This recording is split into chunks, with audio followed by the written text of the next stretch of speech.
Hello guys, welcome to my vlog. Mayroon po tayo ditong bahay na binibenta. Cara model.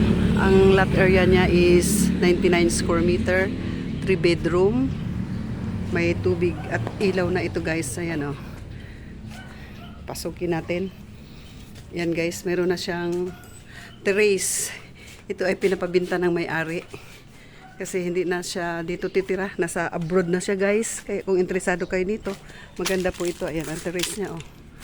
Yan, ginagawa na ng terrace. May vacant land siya sa likod. Ayan guys. Tapos may parking siya. Ito, may garden. Itong lote dito sa bakante guys sa likod. Sako pa ito ng camellia. Pero pwede mo itong tanim-taniman. Kasi camellia property po yan. Ngayon guys, pasukin natin sa loob. Ito, malapit lang siya sa gate. Yan lang ang gate niya. Ayan, oh, napaganda na siya ng may-ari. Ito siya. Tingnan natin kung gumagana yung TV. Ayan guys, ito yung loob niya, napakaganda oh. Ito ay inayos namin to. Ayan guys, ang CR niya ito. CR niya, maganda ang CR niya. Ito ay binibinta ng may-ari. Ang ganda niya oh, napakaganda oh. Ano namin to. Pinipinturahan, inayos namin. Kaya ito na siya oh, maganda na siya oh. May cabinet na siya. Ayun do. Ay, hindi mo sasara. Ma. Ha? O yan mo. 3 bedroom, tanggalin mo. Dami niya.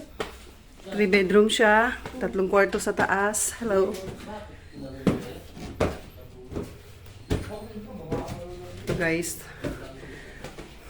Ito isang kwarto. Ay, may ilaw dito. Kaya pala. May kailaw pala siya. Tapos ito yung master bedroom.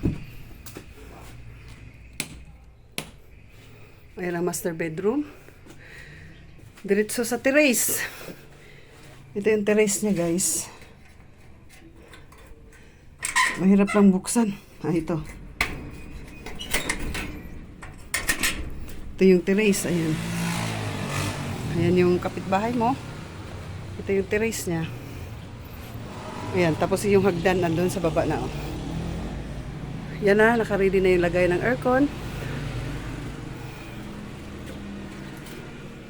Sara natin. Aray ko.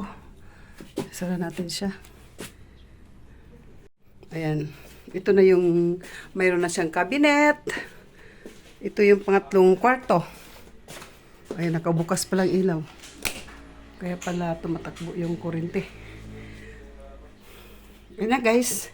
Napakaganda po ito guys kung itong kukunin nyo. Ay. Hindi, okay na yan. Ayan guys. Oh, ang CR niya, ang ganda oh.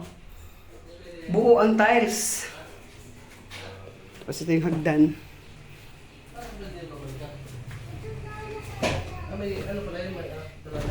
Interesado po kayo guys, PM lang. Napakagandang bahay po ito. Ayan.